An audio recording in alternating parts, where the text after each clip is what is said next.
오늘 우리가 읽은 이 사사기 말씀 가지고 좀 은혜를 나눌 텐데, 오늘도 전쟁 이야기예요. 참 안타깝지만 성경에는 전쟁에 대한 얘기가 많이 등장하죠. 중동에서도 지금 전쟁이 일어나가지고 잠시 휴전 중인데, 이 전쟁이 휴전에서 영구적인 휴전으로 갈지 아니면 또 전쟁이 다시 재발할지 알 수는 없습니다. 성경은 보면은 이 전쟁에 대한 얘기가 많이 등장합니다. 오늘 이야기도 우리가 단편만 가지고는 이야기를 이해를 할 수가 없습니다. 어떤 일이 있었냐면, 이스라엘 지금 백성들은 사사기 시대에 접어들었어요. 그러니까 왕이 따로 없었습니다. 원래 하나님이 왕인데, 하나님이 이스라엘 백성의 왕이 되어야 하는데, 하나님은 저렇게 이제 물리쳐버리고 그냥 개인이 이제 자기 옳은 대로, 하나님이 없다 보니까 하나님의 그 지시를 받고 살아가야 되는데 그 지시함이 없이 자기가 자기 소견대로, 내가 생각하면, 내가 옳다고 하면 옳은 거예요. 내가 진리라고 하면 진리인 거예요. 내가 이게 안 좋다고 하면 내가 기준이 되어버리는 거죠. 자기 소견이 옳은 대로 이제 살아가는 백성들이었는데, 이제 문제가 크게 생깁니다. 문제가 어떤 문제가 있었냐면, 레위 지파, 원래 레위 지파 사람들은 결혼을 해가지고, 물론 성경 전체가 그렇습니다. 여러분, 일부 일처제예요. 한 남자 한 여자, 일부 다처제가 아니란 말이에요. 하나님께서 원하시는 결혼의 형태는 일부 일처입니다. 그런데 얼마나 이 시대 때 부패했냐면, 레위 지파, 더군다나 레위 지파는 더 거기에 있어서 모범을 보여야 되는데 첩을 하나 둔 거예요. 첩. 저희 어릴 때도 저희 할아버지가 첩을 뒀어요. 할아버지는 72세에 돌아가셨는데, 우리 시대 때 우리 어르신들 할아버지나 이런 때는 보면은 첩도 여러 명 두고 그랬잖아요. 그러니까 레위 지파에 이 레위, 하나님을 어떻게 보면 가장 최고로 섬겨야 될 레위 지파 중에 첩을 둔 사람이 있었다는 거예요. 근데 이제 또 이게 참 아이러니한 게, 이 첩이 바람을 피운 거예요. 정말 막장입니다. 막장 드라마예요. 그래가지고 이 첩이 진정으로 돌아가 버렸어요. 바람 피우고 난 뒤에. 그래서 이 레위 지파 이 사람이 자기 첩을 데리러 이제 진정, 어떻게 보면 장인 어르신 집에 이제 간 거예요. 그래서 이제 장인 어르신 집에 가가지고 가니까 어쨌든 이제 데려오려고 하니까, 장인 입장에서는 이제 자기 딸을 데리고 사니까 고마워가지고 막 잔치도 벌려주고 막 며칠간 계속 그냥 좀 이따가 가라, 좀 이따가 가라 막 이렇게 했는데, 아니라고 해서 이제 떠난 거예요. 떠나오는 과정에 이제 베냐민 지파라고 하는 그 지파에 속한 기브아 족속들, 그 이제 마을을 지나가게 된 겁니다. 그 마을을 지나갔는데 누구 하나 집으로 이렇게 초청을 해주는 사람이 없었던 거예요. 여러분, 이스라엘 사람들은 반드시 손님들이 오면은 손님들을 잘 이제 대우해가지고 먹여주고 재워주는 이런 아주 귀한 풍습이 있었어요. 우리나라도 이런 관대한 문화는 있잖아요. 손님에 대해서 우리는 못 먹어도 손님들이 왔다 하면은 귀한 그 음식을 내어서 이렇게 대접하는 그런 문화가 있잖아요. 이제 늦은 시간이 됐는데도 자기를 모시는 사람이 없었어요. 그만큼 그 시대가 이제 악했던 거죠. 그래도 이제 그 중에 어떤 노인이 농사 일을 이제 마치고 돌아오다 보니까 정자에 그 외딴 그 이방인이 이제 있는 거죠. 나그네가 있는 거죠. 이스라엘은 원래 12지파에 소속된 사람들입니다. 다 12지파로 구성이 되어 있었어요. 그런데 한날, 이제 어떻게 보면은 이제 사단이 일어난 날입니다. 이 날이. 이 노인 어르신이 이 나그네를 갖다가 자기 집으로 모신 거예요. 근데 그 모습을 이 기브아 그 불량배들, 깡패들이 그걸 본 겁니다. 그래가지고 이제 첩하고 그 남자 나그네를 불러내라. 자기가 상관하겠다. 그러니까 타락할 대로 타락한 거예요. 어떻게 보면 동성애도 하겠다. 이런 뭐 동성애뿐만 아니라 뭐 이제 이성 간에도 이렇게 관계를 하겠다. 이런 그런 메시지죠. 안 된다. 차라리 결혼하는 우리 딸들도 있고 하니까 이제 얘네들 마음대로 이렇게 뭐 즐기든지 마음대로 이렇게 하라. 이렇게 주인장이 이야기를 했는데 안 듣는 거예요. 그 결국은 그 레위인 첩을 이제 내보냈습니다. 밤새도록 집단 성폭행이 일어난 거예요. 발식한 거죠. 여러분, 성경에는 성폭행이라고 하는 것은 사형죄에 해당됩니다. 저는 우리나라 법이 너무 물려 터져가지고 참 이 법 쪽에 있는 사람들이, 국회의원들이, 법을 만드는 사람들이 그걸 성경을 좀 보면서 법을 만들어야 되는데 너무 안타까운 거예요. 어쨌든 이렇게 집단 성폭행이 일어났어요. 그런데다가 밤새도록 집단 성폭행이 일어나가지고 그 첩이 죽어버린 거예요. 레위 지파의 이 사람이 이제 뚜껑이 열렸습니다. 집으로 돌아갔습니다. 그 첩을 갖다가 12조각으로 여러분 너무 잔인하죠? 12조각으로 토막을 냈습니다. 그 12지파한테 보낸 거예요. 이런 일이 일어났다. 그래가지고 이제 온 유대 지파가 다 모였어요. 도대체 이게 무슨 일이냐? 그러자 이제 레위 지파, 이 피해를 당한 레위 지파 사람이 자초지종 이야기를 한 겁니다. 이렇게 해가지고 이렇게 자기 첩이 집단 강간을 당해가지고 성폭행 당해가지고 죽었다. 지금 이제 이 사태가 이렇게 된 거예요. 그래서 이제 어쨌든 이 문제를 수습해 보려고 11지파 사람들이 모여가지고 그러면 베냐민 지파에 소속된 기브아의 깡패들 요 놈들만 다 내놔라. 요 놈들만 죽이고 끝내겠다 했는데 이 베냐민 지파 사람들도 그렇게 하질 않은 거예요. 막장이에요, 막장. 죄를 오히려 감싸고 드는 거예요. 여러분, 우리는 우리 자녀가 죄를 졌을 때는 감사할 것 없습니다. 그 죄에 대해서 오히려 통회하고 자복하고 그 죄에 대해서 정말 하나님 앞에 통회하고 애통하는 심정이 있어야 되는 거예요. 여러분, 팔이 안으로 굽는다 그러잖아요. 내 자식이 잘못하면은 남들이 뭐라 하면 오히려 막 덤벼들고 이러면 안 됩니다.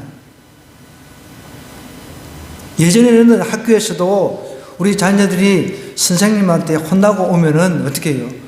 부모님들이 아이고 잘했다 선생님 정말 앞으로 더 두들겨 패주세요. 근데 요즘에는 어떻게 선생님을 두들겨 패는 시대가 되어버렸어요. 거꾸로 돼가고 있는 거죠. 선생님을 두들겨 패도 불이익을 당하지 않는데 선생님은 교단에 어떻게 서겠습니까? 이런 시대에 살고 있다는 거죠. 그러니까 어쨌든 기본의 이 깡패들은 그래도 든든한 자기 베냐민 지파가 자기들을 막 이렇게 지지를 해주니까 아나무인격인 거죠. 오히려 11지파하고 나머지 베냐민 지파하고는 싸움이 이제 일어날 지경인 거죠. 그걸 어떻게 수습할 길이 없는 겁니다. 그래서 이제 이 베냐민 지파를 제외한 나머지 11지파가 모여가지고 이제 전쟁을 칠 준비를 하는 거예요. 그런데 11지파는 군사만 해도 여러분 어마어마했어요. 40만 명. 자, 13절부터 우리가 가야 좀 이해가 됩니다. 그래서 이제 기브아 사람들 곧 그 불량배들을 우리에게 넘겨주어서 우리가 그들을 죽여 이스라엘 중에서 악을 제거하여 버리게 하라. 하나 베냐민 자손이 그들의 형제 이스라엘 자손의 말을 듣지 아니하고 그랬습니다. 죽여요. 사형죄인데 얘네들만 죽였더라면 문제가 안 생겼어요. 가끔씩 여러분들도 뉴스를 통해서 들을 겁니다. 어떤 여성을 성폭행해가지고 감옥에 들어갔는데 나오면은 다시 찾아가지고 이제 복수를 하겠다. 이런 미친놈들이 있다는 거예요. 큰 경우 사형을 시켰는데 우리나라는 실질적으로 사형 제도는 있지만은 사형을 시키지 않는 실질적으로 사형 폐지 국가에 지금 있습니다. 너무 저는 그런 뉴스를 보면 막 붕괴가 치밀어 오릅니다. 요 놈들만, 불량배들만 죽였더라면 이런 그 내전 상황이 생기지 않았을 텐데. 근데 14절에 보니까 도리어 뭐라고 얘기합니까? 성읍들로부터 기브아에 모이고 나가서 이스라엘 자손과 싸우고자 한다는 거예요. 그만큼 지금 타락한 거예요. 여러분은 우리도 마찬가지입니다. 한국 사회도 많이 타락해가고 있다는 건 사실 분명히 우리가 인식해야 됩니다. 조금 전에도 말씀드렸듯이 학교에서 선생님을 두립해고 또 그냥 불이익 당하지 않고 이거는 교육제도가 근본적으로 수정이 돼야 되고 바뀌어야 되는데도 전혀 바뀌지 않고 있다는 것입니다. 그리고 죄를 짓고 감옥에 들어가도 한 몇 년 살고 나오면 그만이다 이런 생각을 하고 있으니까 마음껏 죄를 짓는 거죠. 한 영혼을 망가뜨리는 거예요. 한 영혼을. 이 성폭행이라고 하는 것은. 근데 15절에도 보십시오. 그때 그 성읍들로부터 나온 베냐민 자손의 수가 26,000명, 그러니까 26,700명. 그 기브아 주민, 그러니까 깡패 집단에 속한 사람들이 700명. 그러니까 26,700명인데 11지파는 무려 40만 명이 됩니다. 그러니까 10분의 1도 안 되는 이 인원하고 이제 전쟁이 치러지는 거예요. 그래도 보면은 이 베냐민 지파의 깡패들이 원래 싸움을 잘해. 좀 보면은 막 그 무술을 열심히 해가지고 이렇게 무술을 연말을 해도 깡패한테는 오히려 두들겨 맞아요. 깡패를 하도 이제 맞는 거는 이굴에 나가지고 그래서 그런지. 어쨌든 40만 대 26,700명이 붙은 겁니다, 지금. 그 내용이 오늘 우리가 이야기하려고 하는 내용입니다. 자, 17절부터 쭉 보면 이제 그 내용이에요. 베냐민 자손 후에 이스라엘 사람으로서 칼을 빼는 자의 수는 몇 명이라고요? 40만 명. 그러니까 10분의 1도 안 되는 인원하고 지금 싸움이 지금 일어나는 거예요. 18절에 보니까 이스라엘 자손이 일어나 베델에 올라가서 하나님께 여쭈어 이르되 우리 중에 누가 먼저 올라가서 베냐민 자손과 싸우리까 하니 하나님께서 이렇게 말씀합니다. 유다가 먼저 올라가라. 여러분 여기서 중요한 교훈이 있습니다. 이스라엘 11지파는 하나님 앞에 물었어요. 그런데 하나님 앞에 물었지만 졌다는 거예요. 두 번이나 보세요. 쭉 읽어보시면 나옵니다. 하나님께 여쭈어 이르되 우리 중에 누가 먼저 올라가서 베냐민 자손 싸우리까 하니까 하나님께서 유다가 먼저 올라가라 그랬죠. 19절에 보니까 이스라엘 자손이 아침에 일어나 기바를 대하여 이제 진을 쳤다 그랬어요. 이스라엘 사람이 나가 베냐민과 싸우려고 전열을 갖추어 기보에서 그들과 싸우고자 하며 베냐민 자손이 기보에서 나와서 당일에 이스라엘 사람 몇만 명이요? 22,000명을 땅에 그냥 엎드리는 거예요. 22,000명을 죽여버렸습니다. 여러분 하나님 앞에 물었다는 거예요. 하나님 앞에 묻고 올라갔는데도 졌다는 것입니다. 여러분 하나님 앞에 우리가 기도한다 해서 다 응답받는 건 아닙니다. 그걸 아셔야 돼요. 이 사람들도 여러분 어떻게 보면은 무작정 하나님 앞에 가서 올라가야 됩니까? 말아야 됩니까? 누가 먼저 올라가야 됩니까? 이 전쟁이 정말 하나님 뜻에 합당한 전쟁입니까? 제대로 이렇게 물어야 되는데 그냥 자기가 그 전쟁을 치르기로 11지파가 전쟁을 치르기로 자기들끼리 결정을 하고 그냥 하나님 앞에 일방적으로 어떻게 보면은 하나님 누가 먼저 올라갈까요? 이렇게 질문하는 겁니다. 우리도 기도할 때 그러잖아요. 하나님 나 이거 해주세요. 저거 해주세요. 그리고 냅다 빼버립니다. 하나님 입장에서는 황당한 것이죠. 그럼 전쟁 시작하기 전에도 하나님 앞에 먼저 물었어야 된다는 거죠.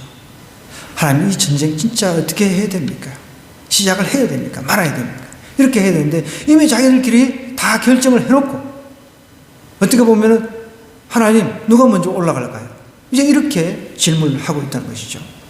우리도 어떤 문제 앞에 하나님 앞에 나아갈 때 하나님 앞에 자세하게 묻고 하나님하고 이제 교통하면서 상의하면서 하나님의 그 허가를 받아야 되는데 내가 그 결정을 다 해.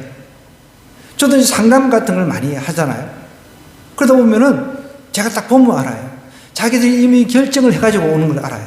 나한테 허락을 받기를 원해요. 왜? 그래도 근위 있는 목사님이 이렇게 하라 했다.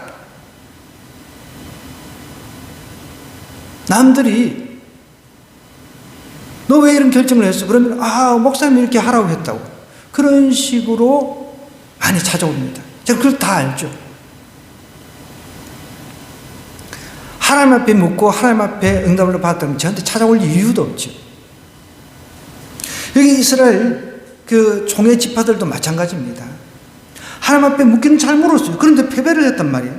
두 번째도 마찬가지입니다. 이제 22절에 보니까 이스라엘 사람들이 스스로 용기를 내어가지고 첫날 전열을 갖췄던 곳에서 다시 전열을 또 갖춥니다. 23절에 보니까 이스라엘 자손이 올라가 여호와 앞에서 점을 들고 울며 1차 전쟁에서 지금 패배를 했으니까 내전이지만은 패배를 했단 말이에요. 근데 이거는 하나님 앞에 통회하고 자복하는 울음이 아니었습니다. 어떻게 보면 분한 울음이에요. 어떻게 보면 하나님 앞에 물었는데 하나님 앞에 여쭈어 봐가지고 유다가 먼저 1번 순위로 올라가서 싸웠는데 졌다는 거예요. 이럴 수 있냐는 거예요. 어떻게 이럴 수 있냐는 거예요. 우리도 그 마찬가지예요. 하나님 앞에 기도했는데 어떻게 이런 일이 나한테 생기냐는 거예요. 그러니까 막 분해가지고 우는 거예요. 어떻게 보면 하나님 앞에 통회하고 자복하는 그런 울음이 아니라는 것입니다. 울면서 또 이제 하나님 앞에 여쭙니다. 23절에 보니까 여쭈어 이르되 내가 다시 나아가서 내 형제 베냐민 자손과 싸우리까 하니 여호와께서 말씀하시되 올라가서 또 치라. 하나님께서 또 이제 그렇게 응답을 하는 거예요. 그러면 여러분 하나님이 잘못된 건가요? 아니죠. 그럼 전쟁 결과는 영적인 상태의 결과라고 할 수가 있습니다. 먼저 이 11지파의 그 상태도 그렇게 온전한 상태가 아닙니다. 자기 소견대로 옳은 대로 그냥 각자 살아가던 사람들이 어떤 큰 문제가 있어가지고 이 문제에 어떻게 할까요? 가 아니라 먼저 결정을 딱 전쟁 결정을 하기로 해놓고 이 1차에 패배하니까 이제 막 어떻게 보면 억울하고 막 그런 거죠. 어떻게 하나님이 이럴 수 있습니까? 하나님이 이럴 수 있습니까? 내가 하나님 앞에 기도했는데 우리도 그렇잖아요. 내가 하나님 앞에 한번 헌신했는데 어떻게 이럴 수 있냐는 거예요. 최근에도 제가 어떤 사모님 이야기를 전해 듣고 저도 마음이 참 아팠는데 이 자매님은 교회에 굉장히 충성 봉사하던 자매였어요. 처녀였어요. 38세 처녀였는데 이 자매가 그렇게 충성 봉사하고 막 통역도 하고 아주 똑똑한 자매죠. 그런데 자기가 시집은 못 갔다. 그래가지고 너무 하나님 앞에 이제 섭섭해가지고 삐진 거죠. 교회를 떠나버렸대요. 그 교회 사모님 입장에서는 얼마나 마음이 아프겠습니까? 애통한 거죠. 그 일군 중에 일군인데. 그 하나님 앞에 삐지는 그 상황까지 가기 전에 먼저 자신의 영적인 상태를 돌이켜 좀 보면은 닿았을 텐데. 그럼 우리가 내 힘과 내 뜻을 다해가지고 물론 하나님 앞에 뭔가 복을 받기 위해서 헌신하고 하는 것 그건 꼭 나쁜 건 아니죠. 그런데 정말 그 동기가 무엇인가? 내가 하나님의 뜻에 지금 맞추어서 이 일을 하는가? 하나님의 뜻, 하나님을 기쁘시게 하기 위해서인지 아니면 다른 사람, 주위 사람들에게 내가 이 정도 한다. 내가 이렇게 열심히 한다. 그것이 동기가 되는지 그 중심을 하나님 보신단 말이에요. 전쟁 결과는 여러분 영적 상태의 결과라고 할 수가 있는 거죠. 하나님 앞에 불순종하면 하나님께서는 의도적으로 패하게 하시는 거예요. 이 전쟁은 여러분 잘 한번 생각해 보십시오. 하나님께서는 오히려 11지파하고 요 한 지파 베냐민 지파 둘 다를 심판하시는 겁니다. 둘 다를 징계하신다는 거예요. 하나님 우리보다 수가 높으시니까 이 11지파는 그걸 못 보는 거죠. 저놈들 나쁘다. 저놈들 나쁘다. 저놈들 그것만 보는 거죠. 근데 하나님 입장에서는 이 11지파도 똑같이 나쁜 거예요. 여러분, 우리가 흔히 말하는 좀 지지분한 비유지만 똥은 작게 사도 똥이고 많이 사도 똥이잖아요. 그 똑같은 겁니다. 그 이튿날에 24절에 보니까 이스라엘 자손이 베냐민 자손을 치러 나아가서 베냐민도 그 이튿날에 기브아에서 그들을 치러 나와서 다시 이스라엘 자손 18,000명을 땅에 엎드렸어요. 2차에도 도전을 했는데 또 졌어요. 또.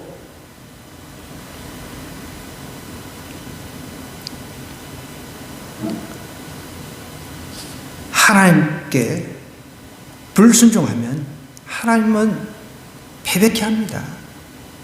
11지파도 결코 영적으로 나은 상태는 아니었다는 것입니다. 여러분, 우리 시간이 좀 있으면 신명기 한번 찾아보십시다. 신명기 28장. 창세기, 출애굽기, 레위기, 민수기, 신명기죠. 조금만 앞으로 이제 가면 됩니다. 사사기, 신명기 28장 25절.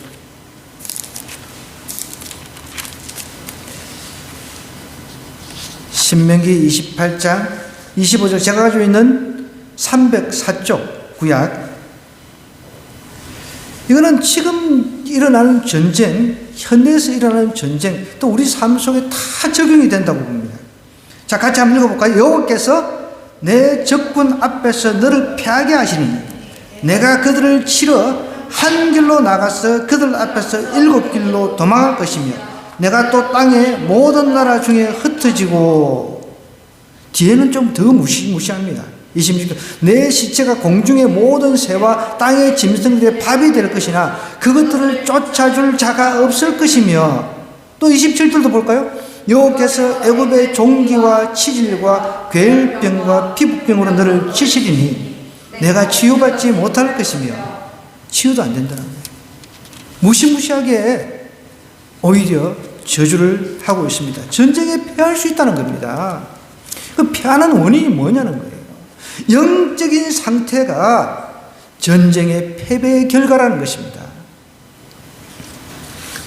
여러분, 우리가 막 세상에서 믿습니다, 이런 말을 많이, 믿습니다 한다고 해서 모든 것이 다 잘 되고 그렇지는 않다는 것이죠.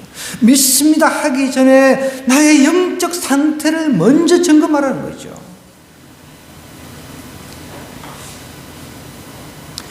전쟁의 결과, 지금 이스라엘 11지파하고 이 한 지파, 나머지 한 지파 베냐민하고 붙었는데, 이 전쟁의 결과는 하나님 앞에 물어서 이기는 것이 아니라 이 사람들은 영적인 상태가 엉망이었다는 것이죠. 그러니까 하나님께서 너의 자신을 보라는 거죠. 11지파 너희들도 잘난 것 없다. 콩고라집은 똑같은 콩고라집이라는 거죠. 이제 비느하스가 이제 등장하면서 3차전에서 결국은 이제 승리하는데, 그 내용을 한번 보겠습니다. 자, 이 26절에 보니까 이에 온 이스라엘 자손 모든 백성이 올라가 벳엘, 하나님의 집이죠. 벳엘에 이르러 울며 거기서 여호와 앞에 앉아서 그날이 저물도록 어떻게 했다고요?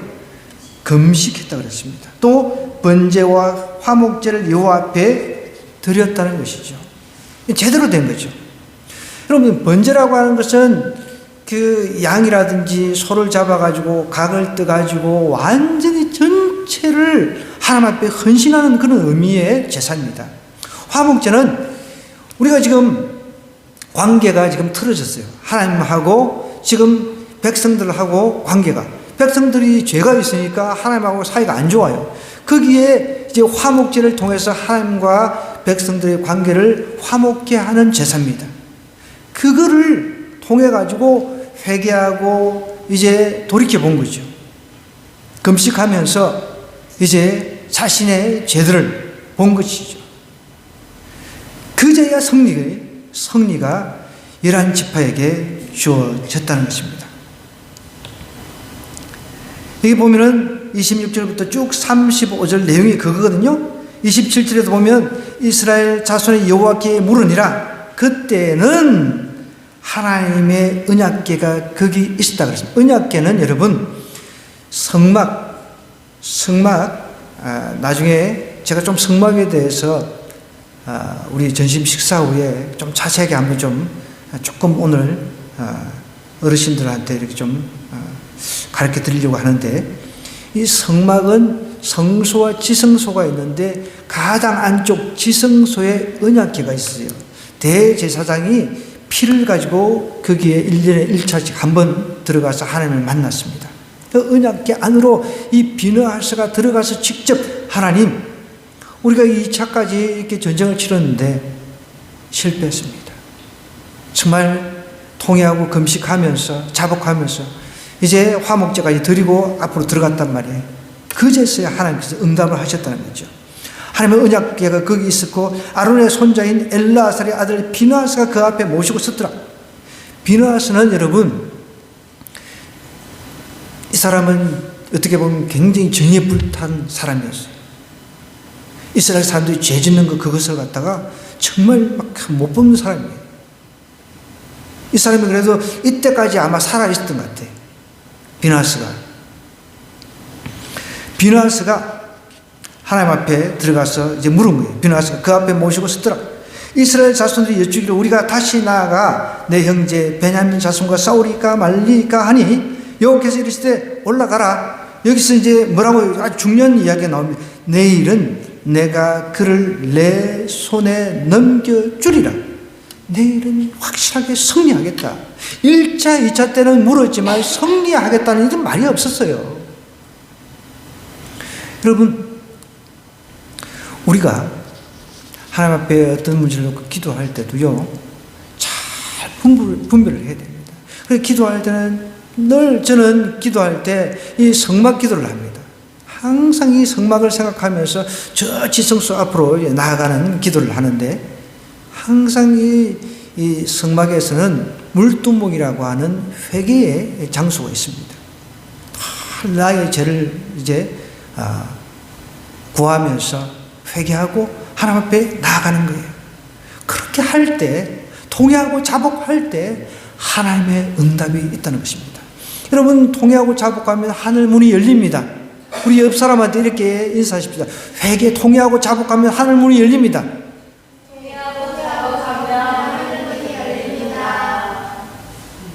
관계가 회복됐으니까, 하나님과의 관계가 회복되면 여러분 기도가 응답이 되는 거예요. 하나님하고 관계도 안 좋아, 일방적으로 통보하고, 그거는 기도라고 할 수가 없는 거죠.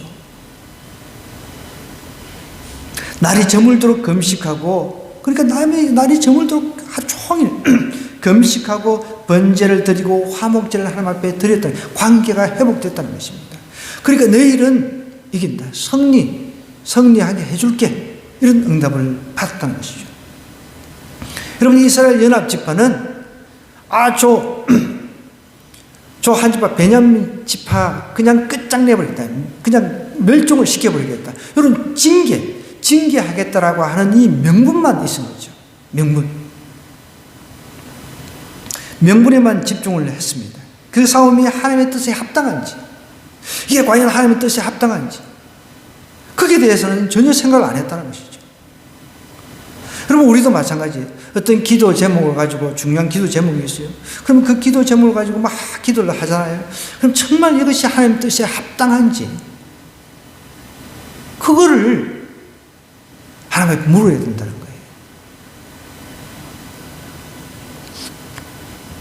내 안에 또 죄가 있는지 없는지. 내 죄는 안 보여. 남의 죄만 커 보이는 거죠. 내 눈 안에 있는 티를 볼 줄 알아야 되는데, 이 11지파는 그걸 보지를 못했던 거죠. 그러니까 하나님은 동시에 두 지파를 징계하신 거죠. 정말 이 전쟁이 하나님께서 원하시는 방식인지, 이런 것들을 점검을 했어야 되는데, 이 부분을 깊이 있게 하나님 앞에 묻지를 않았다는 것이죠. 우리가 성숙하지 못하면 어떻게 해요?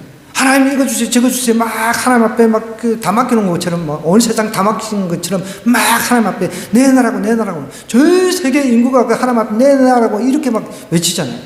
그런데 여러분, 성숙해지면 하나님 앞에 내놓으라고 할 그런 이야기를 할 수가 없어요. 창피스러워 어떻게 이야기를 합니까?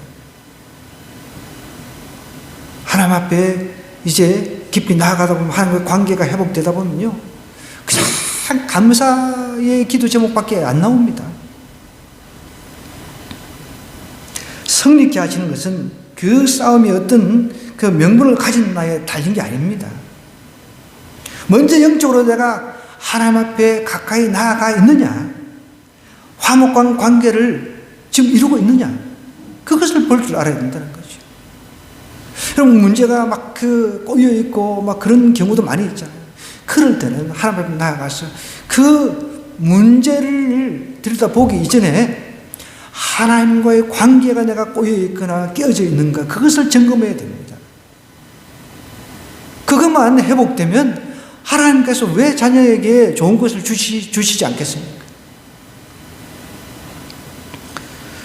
우리 성도도 좋은 명분을 가지고 주님의 사역과 섬기는 일을 많이 한다고 해도 먼저 영적으로 하나님과 가까이 하면 화목한 관계를 이제 맺지를 않으면은, 아까 전에 제가 말씀드렸던 우리 38세 된 그 아가씨처럼 나중에 제풀에 지쳐가지고, 아, 하나님, 나 열심히 했는데도 응답도 하나도 안 해주시네, 나 시집도 못 보내주시네, 떠나버리는 그런 일이 생긴다는 거죠. 제일 중요한 게, 이 성패를 결정하는 게 뭐라고요, 여러분? 하나님과의 관계, 영적 상태라는 거죠. 그러면 하나님과 관계가 회복되면요, 통해가 나옵니다. 자복이 나옵니다. 회개가 그냥 하지 말라고 해도 나오는 거예요. 그럼 변화가 일어나는 거예요, 사람이. 여러분, 우리 자녀들 키울 때 그런 거 많이 느끼잖아요. 뭐 잘난 것도 없는데 왜 그냥 뭐 내놔로 집에 오면 내놔라고 하면서 성질은 더 막 벅벅거리고, 네. 그런데 은혜를 받으면 어떻게 해요? 은혜를 받으면 틀립니다. 부모를 살피는 거죠. 오히려 똑같습니다. 하나님과의 관계를 먼저 회복한 후에라야 하나님은 비로소 우리의 삶의 모든 문제를 해결해 주신다는 거예요. 오늘 이야기는 이겁니다. 성패를 결정짓는 것은 여러분, 우리의 영적 상태를 점검하는 것입니다. 깨어졌다면 하나님과의 그 관계를 이제 화목제를 드려서라도 회복을 시켜야 됩니다. 그러면 우리 삶의 문제가 하나님 딱 보시면서, 이제 됐다, 얼마나 하나님께 주고 싶겠어요. 하나하나 해결해 주시는 거예요. 그러니까 정리를 하자면, 하나님 앞에 묻고도 졌잖아요. 그런데 회개하고 이겼다, 이렇게 정리를 할 수 있는 거죠. 하나님 앞에 열심히 물었지만 두 번이나 패배했잖아요. 무려 40만 대군을 가지고 10분의 1도 안 되는 쪼무라기, 어떻게 보면. 그런데 하나님은 이제 통회하고 자복하고 화목제를 드리고 하나님과의 관계가 회복되니까 하나님께서 이기게 해 주셨다는 것이죠. 우리 삶에 일어나는 여러 가지 문제도 여러분, 이렇게 점검해서 하나님 앞에 풀어나가시길 주님으로 간절히 부탁드립니다.